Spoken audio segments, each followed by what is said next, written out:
Olá, começa agora o JBR News desta quarta-feira, dia 10 de março. Eu, Alexandre Jardim, junto com Estevão Damasio e Rodolfo Lago, levamos até você o principal fato do dia na capital do país. Lembrando também que este conteúdo é sempre uma parceria feita entre o Grupo Imagem e Credibilidade e o Jornal de Brasília. E nesse dia, nesta quarta-feira, o assunto que mais repercute é exatamente o que já vem sido tratado nos 2 últimos dias, mas que ganhou hoje um fato novo, que é a entrevista coletiva do ex-presidente Luiz Inácio Lula da Silva. Afinal de contas, a decisão de Edson Fachin no Supremo Tribunal Federal, tornando as condenações de Lula, todas elas sem efeito, gerou, claro, os comentários que se esperava do presidente ou do ex-presidente da República. E ele que vai nos trazer essas consequências de tudo que foi dito hoje. Está contigo, Estevão Damasio. Ao Jardim, Rodolfo, nossos seguidores. Foi muito emblemática hoje essa entrevista coletiva convocada pelo ex-presidente Lula, né? E nesta coletiva, e não tem jeito, viu, gente? Eu olhei para o Lula ali, foi um evento de candidato, né? Um painel daqueles bonitos, bem produzidos atrás, do Lula no meio do povo. Aí o púlpito tinha uma espécie de bandeira vermelha com o nome Lula. Foi um evento de candidato mesmo. E ele deixou o desfile. Você se lembra da jararaca? Ele deixou a jararaca de lado. Pode pisar no rabo da jararaca que ele não vai vir com veneno, não. Ele voltou a incorporar o Lulinha Paz e Amor. Nos bastidores comenta-se que foi uma estratégia bem pensada. Ele foi aconselhado a manter, vamos dizer, uma fleuma, né? um mais equilíbrio. Por quê? Porque o mercado financeiro, nesse momento, está numa tremenda encruzilhada, né? Boa parte do mercado ainda prefere Bolsonaro do que Lula, se apegando a resquícios liberais que ainda estão presentes no governo Bolsonaro, do ministro da Economia, Paulo Guedes. Então, Lula foi aconselhado e desempenhou bem esse papel. Ele foi equilibrado, óbvio, criticou muito o presidente Bolsonaro, aconselhou as pessoas a não ouvirem as sandices do atual presidente da República, principalmente no que diz respeito às ações contra a Covid, criticou parte da imprensa, é o Lula, é o PT, que sempre tiveram esse ranço com parte da imprensa, o que é natural, o que é normal, mas ele se disse o que foi vítima da maior injustiça jurídica, do maior erro jurídico dos últimos 500 anos, né, da história do Brasil, né? Mas diz que não fica com mágoas, né? Isso foi bem interessante. Ele disse que não guarda mágoas, mas, obviamente, a assessoria jurídica do ex-presidente vai preparar ações para sustentar esse período no qual ele está elegível, deixou a inelegibilidade de lado, né, por força da decisão do ministro Fachin. Haverá ainda decisão do plenário do Supremo. Nós temos que acompanhar com lupa também como se dará esse processo agora na Justiça Federal de Brasília, quais serão os procedimentos, se ele será prioritário em detrimento de outros que já tramitam na vara aqui de Brasília, no foro de Brasília, melhor dizendo. Então, eu acho que foi muito emblemático esse ato do ex-presidente Lula de convocar a imprensa, não privilegiar nenhum órgão de imprensa. Foi uma entrevista coletiva e, obviamente, repercutiu nesse momento a manchete dos principais jornais, dos principais sites noticiosos do país. No que diz respeito à corrida sucessória, infelizmente, eu acho que ela já estava vindo com força e agora caiu direto no colo, né, do meio político. A disputa de 2022 já foi deflagrada. Lula, eu acho que com o posicionamento de hoje, é candidato, sim, né? Pode ser que na frente ele dê a bênção a alguém, mas nesse momento ele é o candidato. Bolsonaro, extrema-direita, Lula, esquerda, e nesse momento vislumbra-se um centro totalmente perdido e que corre o risco, sim, de ficar espremido de novo com a insignificância que lhe é reservada, caso não surja um nome que venha com força, ele vai ficar espremido entre dois polos, direita e esquerda. Alguns dizem, e ontem eu conversei com o Rodolfo sobre isso, que é o cenário ideal para Bolsonaro. mas ontem nós levantamos algumas dúvidas. Não sei, né? É um cenário positivo para Bolsonaro enfrentar Lula, com a economia pujante, com o relacionamento estreito com o Congresso Nacional, enfim, com o país economicamente viável e com a pandemia controlada. Aí é um cenário que eu acho que é bom para Bolsonaro.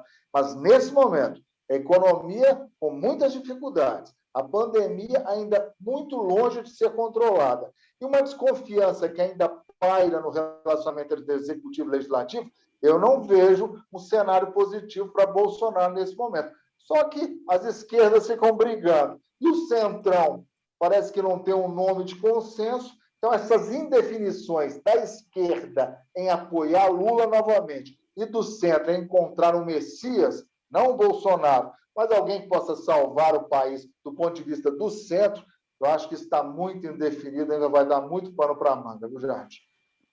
A sua análise foi bem completa, viu, Estevão Damasio? E ela gera justamente a indefinição que a gente precisa saber, porque essa decisão foi tomada pelo Supremo Tribunal Federal. E lá que existem muitas indefinições ainda a serem tratadas, principalmente com relação aos demais condenados, porque, obviamente, Sérgio Moro condenou Lula, mas não foi só Lula. Muita gente deste mundo político e que sempre deu as cartas nos anos eleitorais está hoje atrás das grades e sem força.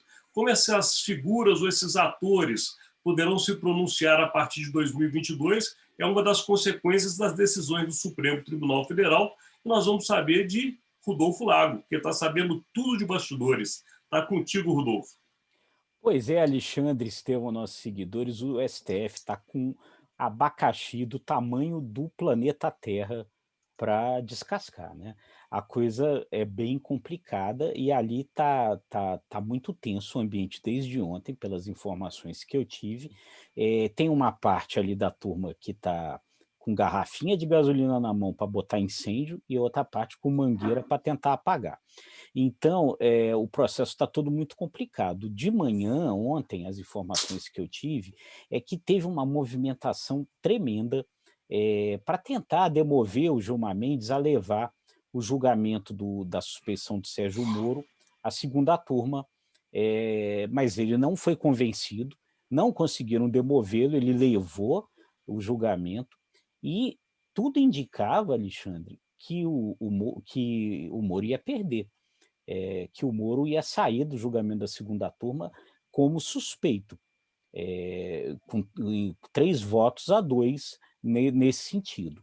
Aí houve uma outra surpresa, que o Cássio Nunes Marques, né, o mais novo ministro da turma, pegou e pediu vistas, e aí o que se comenta lá pelo Supremo é que isso talvez seja um sinal de que o grau de preocupação mudou lá do outro lado da Praça dos Três Poderes, lá no Palácio do Planalto, e que pediram para ele fazer isso para ganhar um tempo. Na sequência do pedido de vistas do Cássio Nunes Marques, o Luiz Fux, então, avocou para o plenário aquela decisão anterior do Fachin. E o que se comenta lá é que ele avocou, sabe-se lá para botar em julgamento quando, que a estratégia lá é meio que botar esse negócio na prateleira para ver se isso daí esfria, para ver se a opinião pública esquece um pouco disso e joga a coisa lá para diante. Se colocar no plenário, há uma chance de reverter e aí a maioria seguir aquele entendimento do Fachin de que, anulados as condenações, fica prejudicado o julgamento da suspeição, né? Imagina-se ali que o próprio Fachin votaria assim, o Luiz Fux, a Carmen Lúcia, Alexandre de Moraes, e aí há alguma dúvida com relação ao voto da Rosa Weber e do Marco Aurélio Melo. De qualquer modo, a ideia é deixar aquilo lá, a não ser que a opinião pública pressione para que o Supremo coloque isso em votação.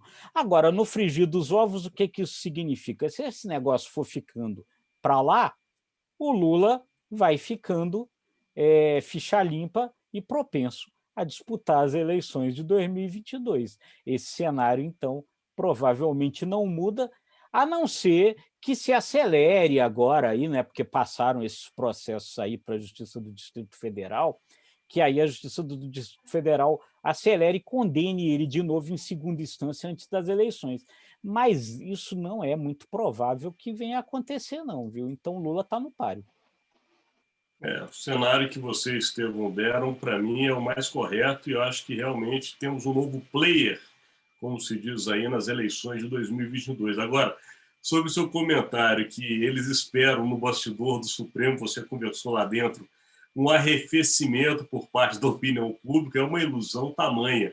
Porque se tem um assunto que ficou na mídia nos últimos 10 anos, foi Sérgio Moro e suas decisões. Tirando a pandemia, que, claro, é um assunto mundial, que afeta a todos nós, tirando a pandemia, não há outro assunto que a mídia não queira dar que não seja esse. A prova é os últimos dias, quanto ganhou espaço este assunto em todos os canais, jornais, enfim. A notícia do dia, da semana, do mês, quiçá do ano. Mas falando em notícia, vamos... Sem dúvida, mas só completando, Alexandre, é importante a gente lembrar, por outro lado, que esse negócio está rolando lá no Supremo desde 2018, né? Eles ficou, né? E depois, aí agora o Gilmar Mendes trouxe de volta, mas o início desse julgamento sobre a suspeição do Moro ele começou em 2018. Mas essa história do Fachin vai demorar a acalmar aquele pessoal lá. O Fachin levantou todos os ânimos daquela casa. Você está sabendo melhor do que ninguém. Vamos lá, aquele momento. A aposta de hoje, voltamos a Estevão Damaso. Contigo, Estevão. Eu aposto muito nas repercussões de todos os matizes políticos do pronunciamento do Lula, né? Eu acho que os aliados do Bolsonaro, obviamente, vão tentar desconstruir o discurso do, entre aspas, injustiçado histórico que o Lula impôs à fala dele hoje. A esquerda, eu tenho muita curiosidade como vai reagir. Claro, o PT nem se fala, o PT abraça o Lula, mas Ciro Gomes, né? Rodrigo Maia, do centro aí, o próprio Luciano Huck, será que ele vai dar as caras? O Moro não vai falar agora. O futuro político do Moro está dependendo desse processo aí da suspeição. Então, aposto em muitas repercussões afetas à fala do Lula. Perfeito. Aposta agora de Rodolfo Lago. Eu vou na mesma linha, Alexandre. Eu acho que essas movimentações elas deverão levar aí nos próximos dias a outras movimentações, né? Ontem o Dória já começou a se movimentar no PSDB, a gente ainda aguarda aí um pouco mais Ciro Gomes. Luciano Huck disse que não se completa álbum com figurinha repetida, né? Então eu acho que essa frase dele foi interessante. Eu acho que você vai ter... aprendendo.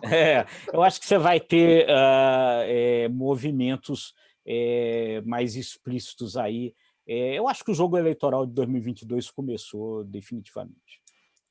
A minha aposta vai na linha de vocês, mas olhando por um outro cenário, que é a configuração nova, no caso das comissões permanentes do Congresso Nacional, em especial da Câmara dos Deputados. Porque ontem Arthur Lira, presidente da Câmara, definiu e confirmou que realmente Bia Kicis, do PSL do Distrito Federal, será presidente da comissão e que Aécio Neves será o presidente das Relações Exteriores. Essa nova configuração demonstra bem que o jogo está sendo jogado em todos os... E a Carla também, não se esqueça da Carla Zambelli. Carla Zambelli, bem lembrado, bem lembrado. Então, está no inquérito do Supremo, lá das fake news. Então, essa configuração mostra bem que a Câmara está como um importante player que decidirá também as eleições de 2022, porque estas pessoas, nos comandos das comissões permanentes, poderão definir o que será ou não será votado, o interesse de um e o interesse de outro. Vamos ficar de olho. Chegamos ao final, viu? O JBR News, quarta-feira, dia 10 de março. Lembrando a vocês que estes conteúdos estão sempre disponíveis no site do Jornal de Brasília.com.br, no site do imagemcredibilidade.com, que está com a nova cara, um novo visual que vale a pena você ir lá. E também nas redes sociais e no Spotify. Até amanhã, meus amigos. Tchau, gente. Tchau, pessoal. Até amanhã.